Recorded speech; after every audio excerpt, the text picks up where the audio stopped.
Babala sa lahat ng babae, baka meron kayong ganito. I'm sure makakatulong po sa mga kapwa babae na palaging sumasakit ang puson kapag menstruation period. Hindi dapat tayo maging kampante kapag sumasakit ang puson kapag nagkakaroon ng regla. Noon akala ko normal lang lagi yung ganon. Pero hindi pala. 10 years old ako nung unang magkaroon. Normal naman siya, 3 days lang ako palagi at regular ang cycle ko. Pero madalas pag nagkakaroon ako malakas sa una o ikalawang araw at masakit. Kaya madalas hindi ako pumapasok sa school, hindi din ako umaalis. Nahihilo, nanghihina, palaging ganun hanggang sa nag-college ako. Dumating pa nga sa point na nahihimatay na ako sa sakit. Which is akala ko nga normal lang. 2014 na nag-Japan ako for work and 3 months ako nandun winter noon mga time na yun. 3 months din ako hindi nagkaroon na akala ko dahil lang sa panahon at nanibago katawan ko. To make the story short, September 2016, first day ng period ko, morning may stain na yung napkan ko pero sobrang hina. Then pagdating ng hapon biglang sumakit siya ng sobra. Hindi siya normal na sakit na nararansan ko as in super namimilipit siya sa sakit, hindi ko ma-explain yung feeling, guro 10/10 yung sakit, mas masakit pa sa pakikipag-break sa boyfriend ko noon hahana. Ayun nga, sinubukan ni Papa bigyan ako ng bote na may hot water para ipahid sa puson ko pero hindi nag-work at sabi ng hipag ko sobrang namumutla na ako at maitim na yung mga eye bags ko. Wala na din lumalabas na dugo sakin, so I decided to tell Papa na isugod na ako sa ospital since si Mama ko sa PGH nagwo-work. Pagdating namin sa OB sa PGH, Philippine General Hospital. IE agad ginawa sakin, te-check kung may makakapa. At yun na nga, sa right side masakit pagkapa niya at may nakakapa nga siya na bukol. So we decided na magpa-confine para ma-observe ako.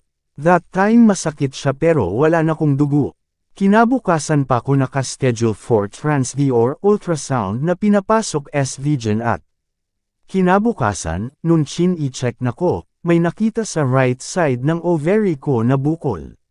Malaki na din yung right ovary ko dahil sa cyst, compared sa left ovary ko normal size pa.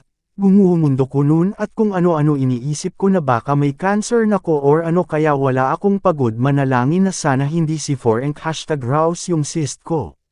Sabi sakin ng OB ko, yung laki niya sing laki ng pimpong ball, so pwede pa siya idaan sa oral medicine. Pero asahan ko daw na yung sakit na nararamdaman ko every time may regla ko mararamdaman ko pa din, kasi it takes time bago matuno yung cyst.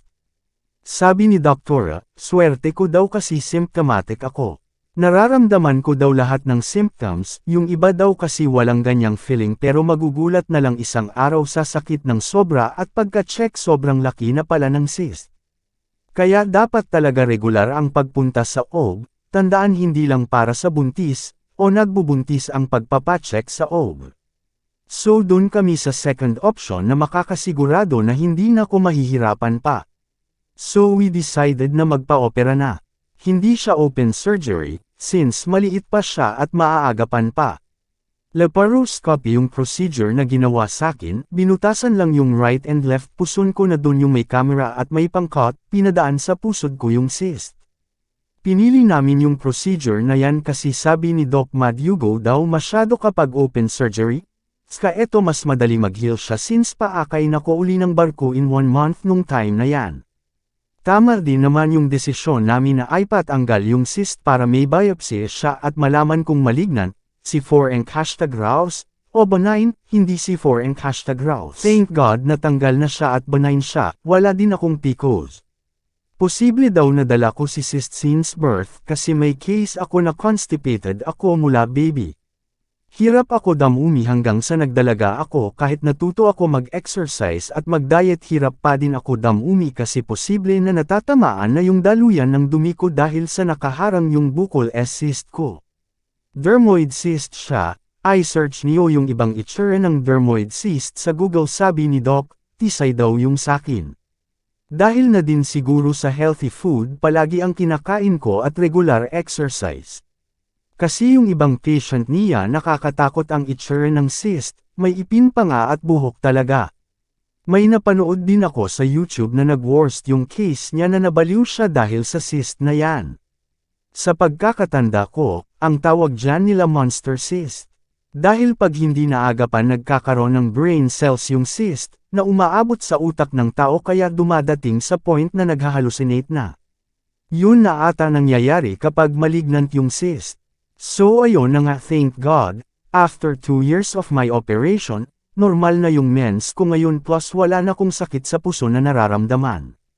Nakakagala at nakakaalis na din ako kahit may period ako kasi wala nang irritable sa feeling dahil sa sakit ng puson. Plus normal na din ako mag-poop, hindi na ko constipated. Regular na din pagpunta ko sa OB at sabi parang walang bahid ng operation si ovary ko. Kaya sana kapag may naramdaman kayong hindi maganda sa katawan nyo, wag baliwalain.